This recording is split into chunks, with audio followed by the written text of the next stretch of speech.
Muy buenas noches, amados amigos y hermanos presentes. Es para mí un privilegio muy grande estar con ustedes en esta ocasión para saludarlos y pedirle a Dios sus bendiciones sobre cada uno de ustedes. Que las bendiciones de Jesucristo, del ángel del pacto, sean sobre cada uno de ustedes y sobre mí también. En esta noche hemos estado viendo que Dios tiene grandes bendiciones para nosotros. Hemos estado también viendo cómo Dios nos ha bendecido.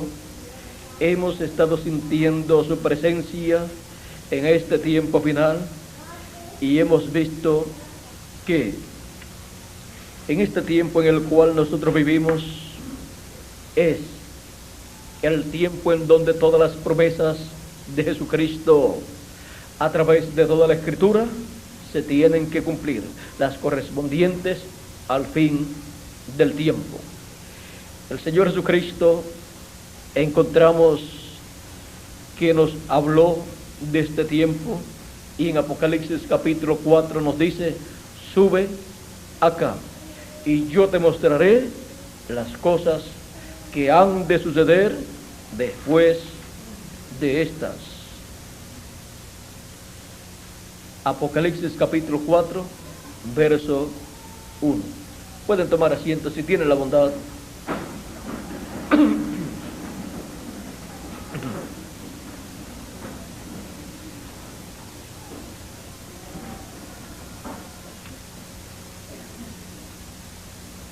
La gran voz de trompeta, o la voz como de trompeta, mostrándonos las cosas que deben suceder. La voz como de trompeta, mostrándonos las cosas que deben suceder.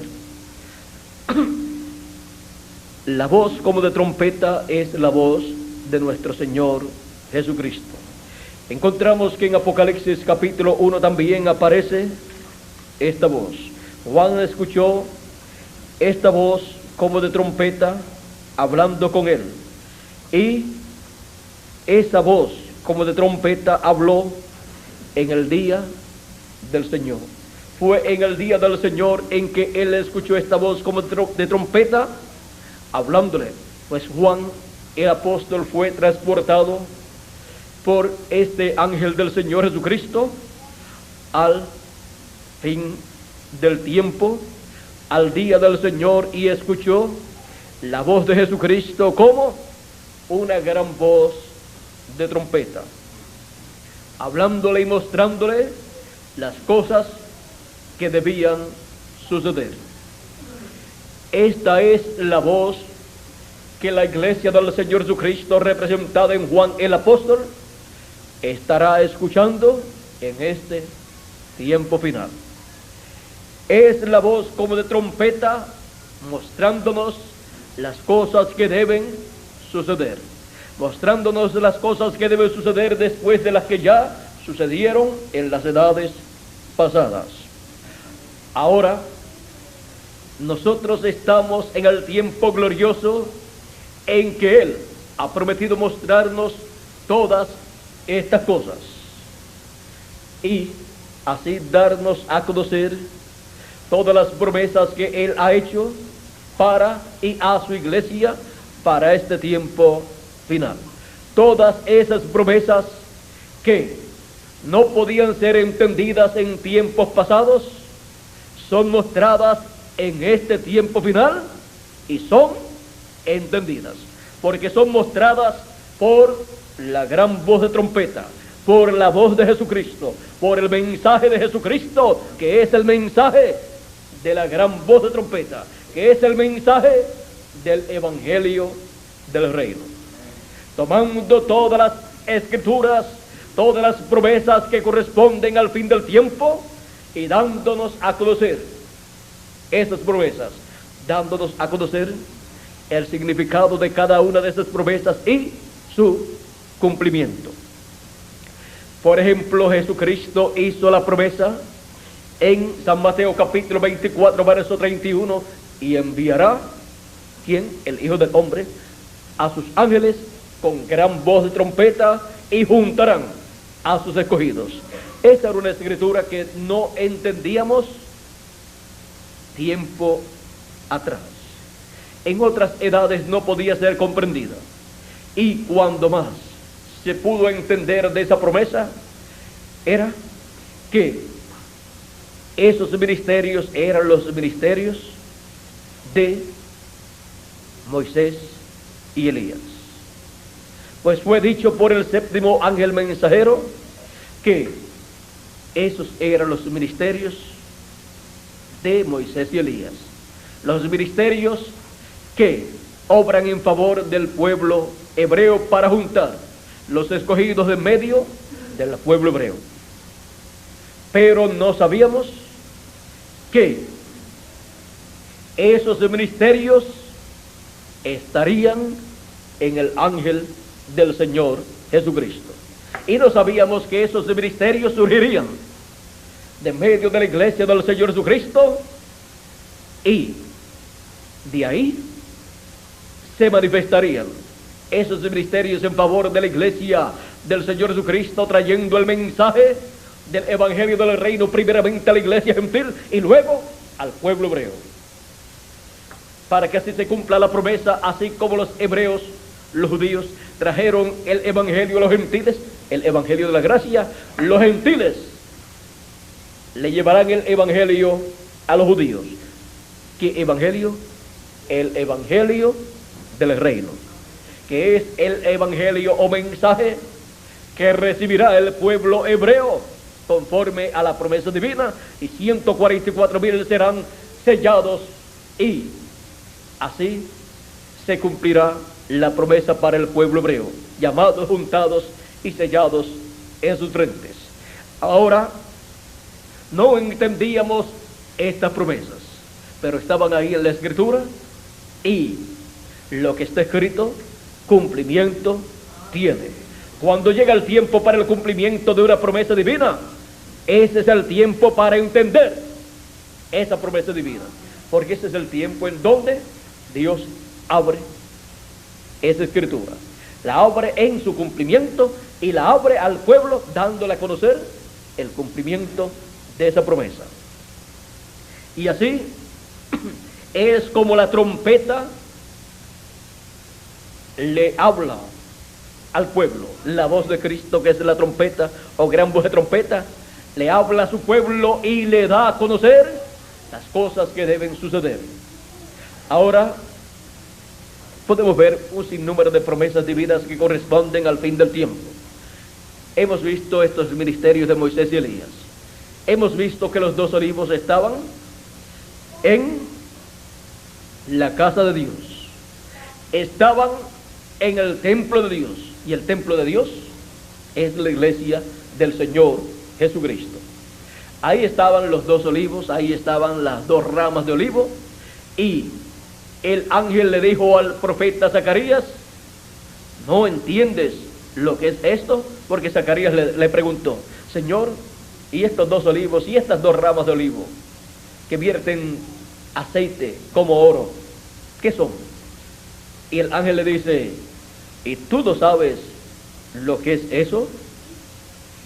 Esto es lo que el ángel le dice al profeta Zacarías. Vamos a ver aquí lo que el ángel le habla en el capítulo 4. Dice: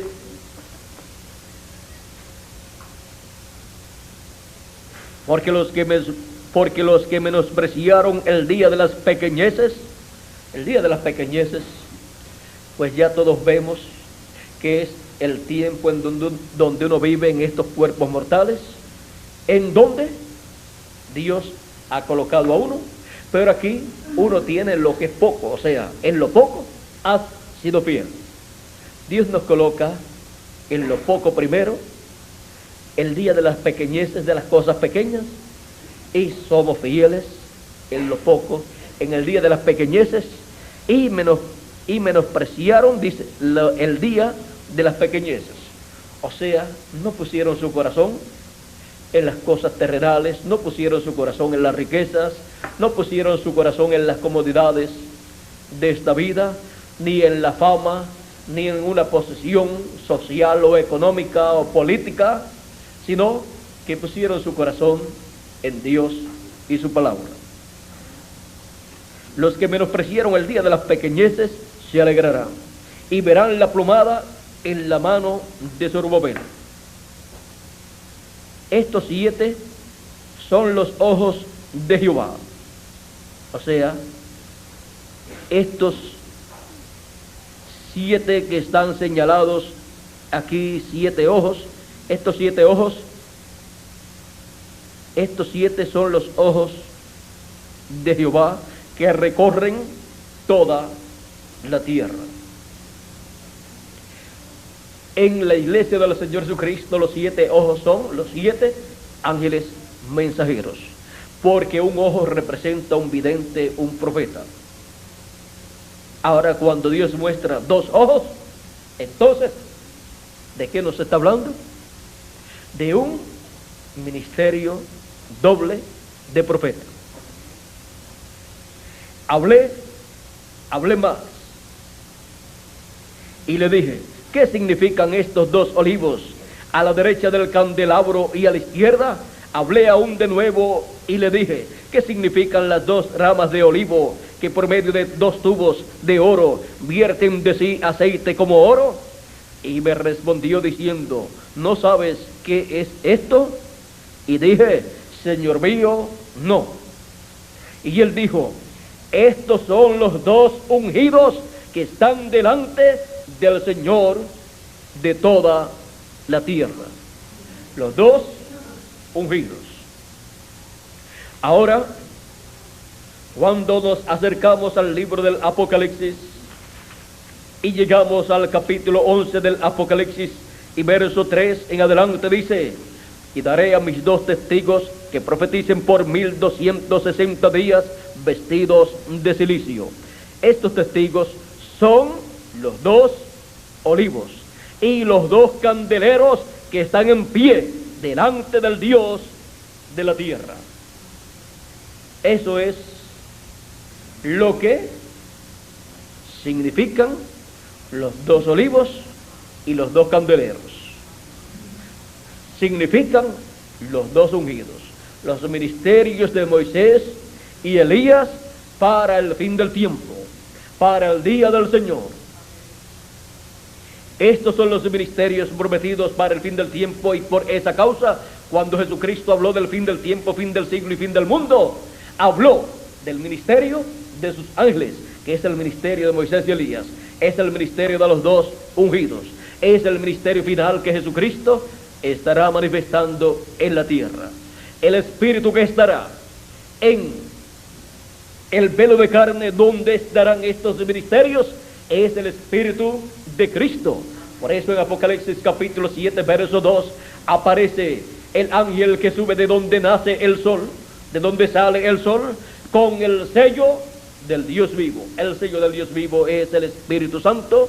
El sello del Dios vivo es el ángel del pacto, que es el Espíritu Santo. Y este ángel viene con el sello del Dios vivo, viene con el Espíritu Santo.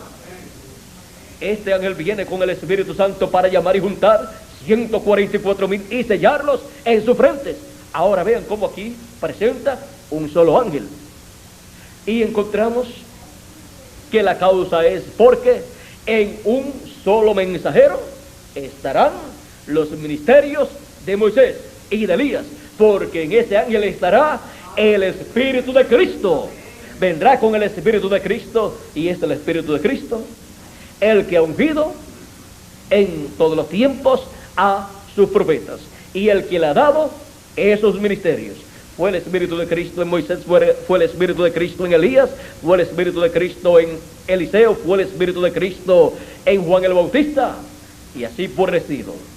Y ahora, en el fin del tiempo, encontramos que también fue el Espíritu de Cristo en los 7 ángeles mensajeros, y en el fin del tiempo será el Espíritu de Cristo en su ángel mensajero, manifestando los ministerios de Moisés y de Elías, para llamar y juntar 144,000. Por eso encontramos que en Apocalipsis capítulo 7 aparece un solo ángel con el sello del Dios vivo para llamar y juntar 144,000. Y en Apocalipsis capítulo 11 aparecen los 2 ungidos, que son los 2 ministerios, los ministerios de Moisés y los ministerios de Elías. O sea, el ministerio de Moisés y el ministerio de Elías en favor del pueblo hebreo. Pero estos ministerios estarán en el fin del tiempo en el ángel del Señor Jesucristo. Ahora este es uno de los misterios del reino de Dios.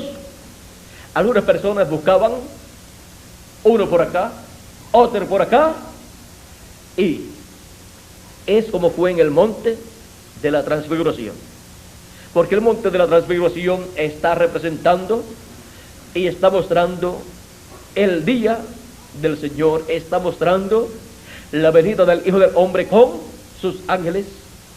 Y cuando estuvieron allí Pedro, Jacobo y Juan en el monte de la transfiguración con Jesús, dice la Escritura que Jesús se transfiguró delante de ellos y su rostro resplandeció como el sol. En Malaquías capítulo 4 verso 2 dice: a los que temen mi nombre nacerá el sol de justicia, y en sus alas traerá salvación. Ahora, la segunda venida de Cristo podemos ver que está representada en el nacimiento del sol. Cuando el sol sale en un nuevo día. Usted no puede estar viendo el sol saliendo en la mañana en un día, vamos a decir, sábado, y decir: está saliendo el sol hoy viernes. El sol sale cada nuevo día en la mañana. Y cuando Él promete la venida del sol de justicia, el nacimiento del sol de justicia para los que temen el nombre del Señor, está prometiendo la segunda venida de Cristo, porque el sol representa a Cristo, porque el sol es el astro rey. Y la segunda venida de Cristo es como el Rey de reyes y Señor de señores. Y cuando sale el sol de justicia, o sea, cuando nace la segunda venida de Cristo, nace en un nuevo día dispensacional, porque los días de la semana representan las 7 dispensaciones. La séptima dispensación es la dispensación de los reinos. Y también los 7 días de la semana representan 7,000 años. Encontramos que cuando Jesucristo nació, dice la historia secular que fue en el año 4 antes de la era cristiana. O sea, faltaban 4 años para terminar el año 4000. Y otros dicen que faltaban 7, pero no vamos a ponerle mucho cuidado a eso. Vamos a pensar que fue en el año 4 antes de la era cristiana. O sea, al ser en el año 4 antes de la era cristiana, iba a concluir el año 4000. Faltaban 4 años para concluir el año 4000. O sea, para concluir el siglo 40 y milenio cuarto. Y nació Jesús en Belén de Judea, conforme a la promesa divina de Malaquías capítulo 5, verso 2, en donde dice que de Belén vendría un Salvador, de Belén de Judea. Ahora podemos ver que Miqueas capítulo 5 dice, verso 1 en adelante dice: rodéate ahora de muros, hija de guerreros, nos han sitiado, con vara herirán en la mejilla al juez de Israel. Pero tú, Belén Efratá, pequeña para estar entre las familias de Judá, de ti me saldrá el que será Señor en Israel, y sus salidas son desde el principio, desde los días de la eternidad. O sea que esto no era algo que Dios inventaba en ese momento, sino que era algo que ya estaba desde antes de la fundación del mundo, establecido por Dios para ser cumplido. Aquí podemos ver que Dios promete que será de Belén de Judea. Esta es una promesa mesiánica para el pueblo hebreo, pero los dejarán hasta el tiempo que dé a luz la que ha de dar a luz, y el resto de sus hermanos se volverá con los hijos de Israel. Ahora, miren ustedes algo bien importante aquí, que estaba viendo y quiero compartirlo con ustedes en esta noche. Ustedes vieron que ahí dice que será de Belén de Judea. Pero ahora miren en San Juan capítulo 7, verso 27, dice, hablando de Jesús, la gente decían, verso 25 en adelante, vamos a leer del capítulo 7 de San Juan, dice: decían entonces unos de Jerusalén, ¿no es este a quien buscan para matarle? Pues mirad, habla públicamente y no le dicen nada. ¿Habrá reconocido en verdad los gobernantes que este es el Cristo? Pero sabemos de dónde es, mas cuando venga el Cristo nadie sabrá de dónde sea. Pero Malaquías dice que sería de Belén. Pero cuando una persona no quiere recibir lo que Dios está cumpliendo, dice, nadie sabe de dónde será, nadie sabe cómo será, nadie sabe cuándo será, nadie sabe quién será, ni en quién será. Pero Jesucristo dijo que no hay nada oculto que no ha de saberse. Aún las cosas ocultas de Dios, aún los misterios ocultos de Dios serán dados a conocer. Ahora, miren cómo también en el capítulo 9, versos 29 al 30 podríamos leer, o un poquito antes dice, esto fue cuando Jesús sanó a un hombre ciego de nacimiento. Encontramos que llamaron al padre del niño y le dice, vamos a ver.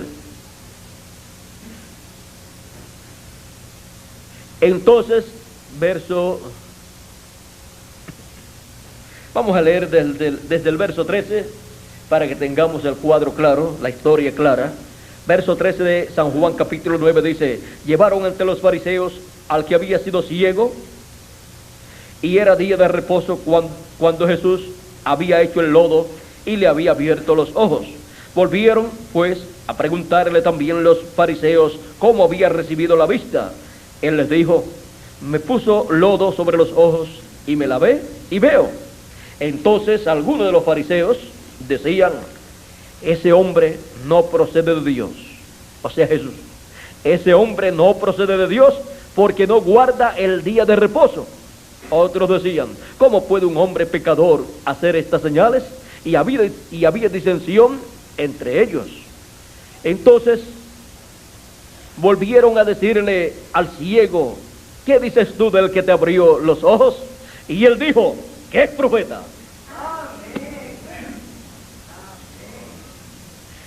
Y aquellos líderes decían: este es un hombre pecador, ese es Jesús de Nazaret. Pero el ciego decía que es profeta. ¿Quién sabía más? El ciego veía más que los que decían que veían. Y después le fue abierto también, le fueron abiertos los ojos, y entonces veía las cosas, la gente, y después vio a Jesús y lo reconoció como el Hijo de Dios.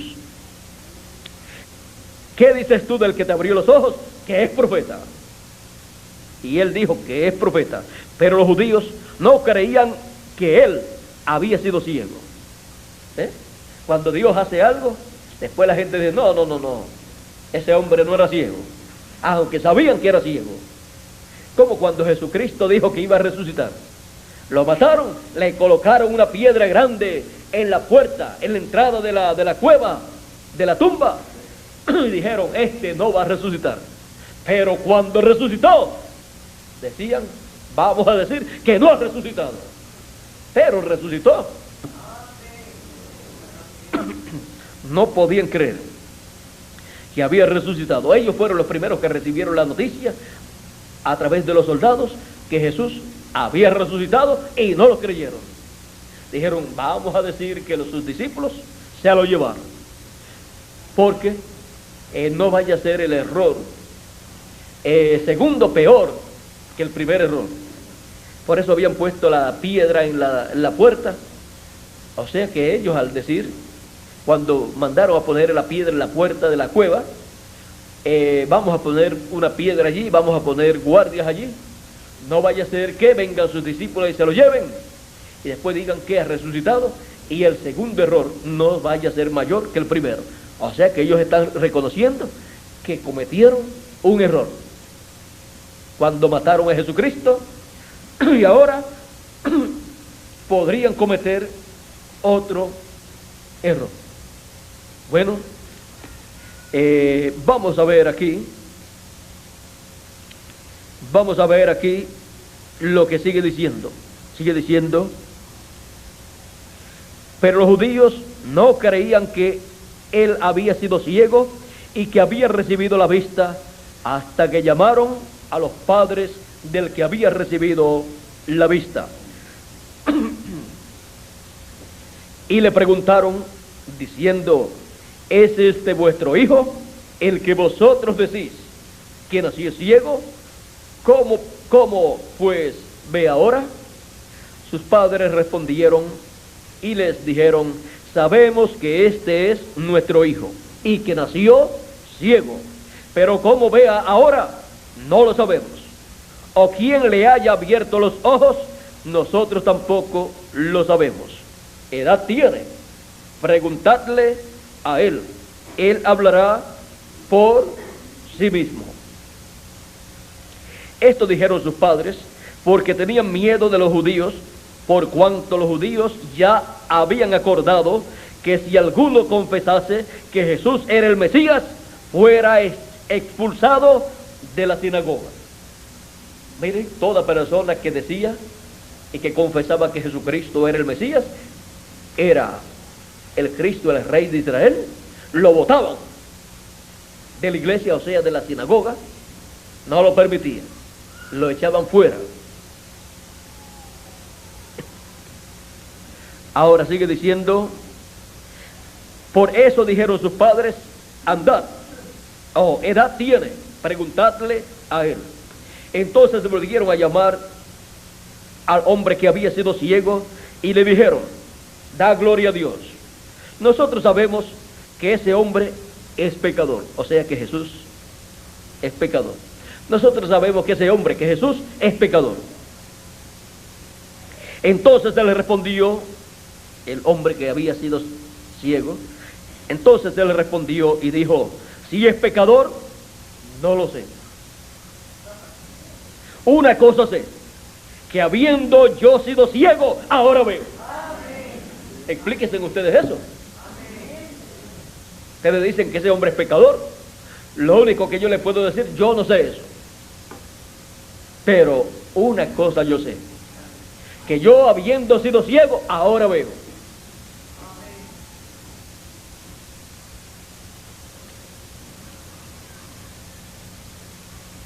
Le volvieron a decir, ¿qué te hizo?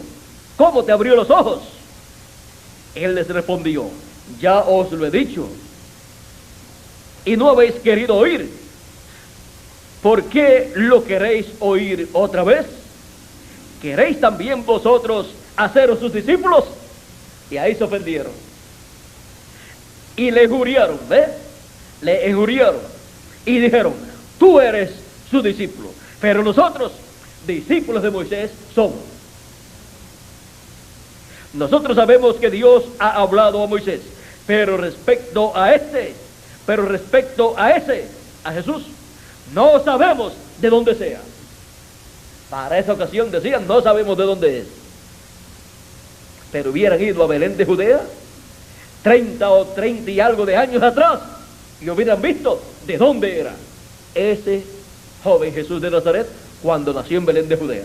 Pero después que se crió en Nazaret, ahora decían, no, si ese es de Nazaret y nosotros conocemos su familia. Pero no sabían dónde había nacido. Ahora dicen, pero respecto a ese, no sabemos de dónde sea. Respondió el hombre y les dijo, pues esto es lo maravilloso, que vosotros no sabéis de dónde sea, y a mí me abrió los ojos. Sabemos que Dios no oye a los pecadores, está diciendo el hombre que fue sanado. Sabemos que Dios no oye a los pecadores, pero si alguno es temeroso de Dios y hace su voluntad, a ese oye. Desde el principio no se ha oído decir que alguno abriese los ojos a uno que nació ciego. Si éste no viniera de Dios, nada podría ser. Respondieron y le dijeron, tú naciste del todo en pecado y nos enseñas a nosotros. Y le expulsaron, lo botaron. Y buena enseñanza que le estaba dando. Le estaba mostrando quién era Jesús de Nazaret. Y no quisieron recibir la enseñanza de este hombre que había recibido esta bendición de parte de Dios y le habían sido abiertos sus ojos físicos. Cuanto más cuando los ojos espirituales de una persona son abiertos para ver el programa divino, para ver en esta vida el día que está viviendo y disfrutar las bendiciones de Dios correspondientes al día de edad y de dispensación que le ha tocado vivir. Ahora sigue diciendo, verso 35 en adelante sigue diciendo, de este mismo capítulo 9 de San Juan, oyó Jesús que le habían expulsado y hallándole le dijo, ¿crees tú en el Hijo de Dios? Respondió él y dijo, ¿quién es, Señor, para que crea en él? Le dijo Jesús, pues le has visto y el que habla contigo, él es. Y él dijo, creo, Señor, y le adoró. Dijo Jesús, para juicio he venido yo a este mundo, para que los que no ven, vean, y los que ven, sean cegados. Entonces algunos de los fariseos que estaban con él, al oír esto, le dijeron, ¿acaso nosotros somos también ciegos? Jesús les respondió, si fuerais ciegos, no tendríais pecado, mas ahora porque decís, vemos, vuestro pecado permanece. Ahora, miren cómo Jesús se da a conocer a este hombre que había sanado. Se revela a él como Hijo de Dios. ¿Crees tú en el Hijo de Dios? ¿Quién es para que crea? Le dice el hombre. Jesús le dice, pues le has visto y el que habla contigo, Él es. Y sin embargo, cuando los líderes religiosos le preguntaban, Él evadía esa pregunta, y a lo último, allá cuando llegó el momento para ser condenado, en donde el sumo sacerdote le preguntó: ¿eres tú el Hijo del Dios viviente? ¿Eres tú el Hijo de Dios? Jesús le dijo: ya lo he dicho antes y no habéis creído. Y entonces el sumo sacerdote rasgó sus vestidos y dijo: habla, afirmado, en vez de decir: gloria a Dios, ha llegado el Hijo de Dios a la tierra. Y hacer como hizo este hombre que fue sanado, se postró ante Jesús y le adoró. Pero el sumo sacerdote lo condenó. Ahora, miren cómo en aquel tiempo el misterio de la primera venida de Cristo estaba oculto de los ojos de los sabios y entendidos, de los ojos de aquellos grandes sabios religiosos de aquel tiempo que estaban bajo la dispensación de la ley. Y ahora, para el fin del tiempo, la segunda venida de Cristo estará oculta de los ojos de los sabios y entendidos de la dispensación de la gracia, para ser revelado ese gran misterio a los niños, ser revelado este gran misterio a los que no por conocimiento humano intelectual obtendrán ese entendimiento, ese conocimiento de la segunda venida de Cristo como león de la tribu de Judá, como Rey de reyes y Señor de señores en su obra de reclamo. Ese es el misterio más grande de toda la Biblia, el misterio de la segunda venida de Cristo como león de la tribu de Judá, como Rey de reyes y Señor de señores en su obra de reclamo. Porque es en su segunda venida que Él lleva a cabo su obra de reclamo para nuestro regreso a la vida eterna.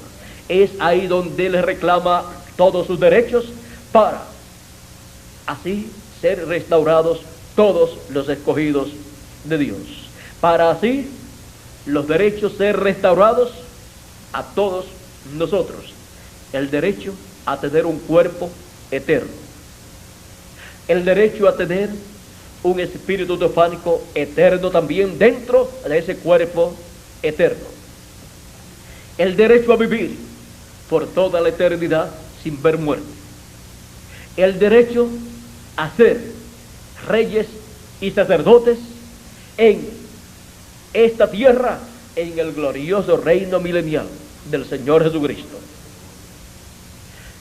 Ese glorioso reino milenial será administrado correctamente por Cristo y los escogidos, y ese reino tendrá tanto la parte política como la parte espiritual o religiosa. Por eso es que Cristo y sus escogidos son reyes y sacerdotes también, la parte política y la parte religiosa. No estarán separadas estas dos partes, sino que estarán unidas y serán ministradas desde el glorioso reino de nuestro Señor Jesucristo. Y, como dirían en nuestro tiempo, la religión del pueblo hebreo, la religión de todos los países o naciones de este planeta Tierra, será la establecida por Jesucristo y ministrada por Jesucristo y sus escogidos al pueblo. O sea que no habrá otras religiones, no habrá otras formas de creencia, sino una sola. Por eso el profeta Zacarías dice en el capítulo 14, verso 9 en adelante: y en aquel día Jehová será uno, y uno su nombre. Y también dice la Escritura: y en aquel día todos me conocerán. Y la tierra será llena del conocimiento de Jehová, como las aguas cubren el mar. Será llena la tierra, los seres humanos, del conocimiento de la gloria de Dios. La raza humana será llena del conocimiento de la segunda venida de Cristo como Rey de Reyes y Señor de Señores en su obra de reclamo. Todas estas cosas las da a conocer Jesucristo con esa voz como de trompeta en este tiempo final, y pasarán al glorioso reino milenial. Para toda la raza humana que estará allí viviendo, tener esa enseñanza. Pero primero la obtenemos nosotros, por ser los primogénitos de Dios. Los primogénitos reciben la bendición divina primero y en una doble porción. Porque la bendición de la primogenitura tiene una doble porción. Por eso es que también el ministerio para el fin del tiempo tiene una doble porción ministerial. La porción de Moisés y la porción de Elías. Porque este es el ministerio para todos los primogénitos de Dios, del fin del siglo, fin del mundo y fin del tiempo, para los escogidos entre los gentiles y los escogidos del pueblo hebreo. Y la voz, como de trompeta, que es la voz de Jesucristo, que es el mensaje de Jesucristo, es quien nos da a conocer todas estas cosas en este tiempo final. Nos da a conocer la voz como de trompeta, las cosas que deben suceder, las cosas que están prometidas en la Escritura para ser cumplidas en este tiempo final. Y somos llenos del conocimiento de todas esas cosas que deben suceder.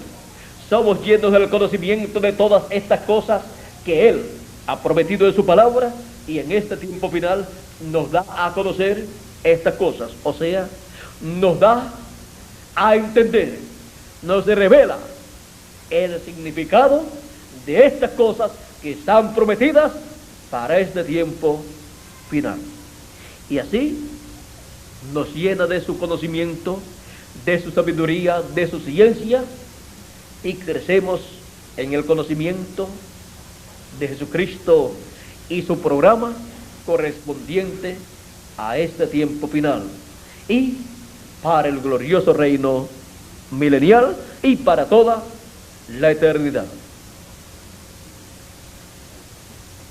La voz como de trompeta, dándonos a conocer todas las cosas que deben suceder. Que Dios les bendiga, que Dios les guarde. Muchas gracias por vuestra amable atención. Ha sido para mí un privilegio muy grande estar con ustedes en esta noche. Mañana estaré nuevamente con ustedes en la pirámide en Villa Bermúdez, en la mañana y también de medio de abajo, para continuar viendo y escuchando todas estas cosas que están prometidas para este tiempo final, para todos los escogidos de Dios. La voz como de trompeta, dándonos a conocer las cosas que deben suceder. Que el ángel del pacto, nuestro Señor Jesucristo, les continúe bendiciendo a todos y a mí también. Y pasen todos muy buenas noches. Con nosotros nuevamente Miguel Bermúdez Marín, para continuar y finalizar en esta noche. Dios les bendiga y Dios les guarde a todos.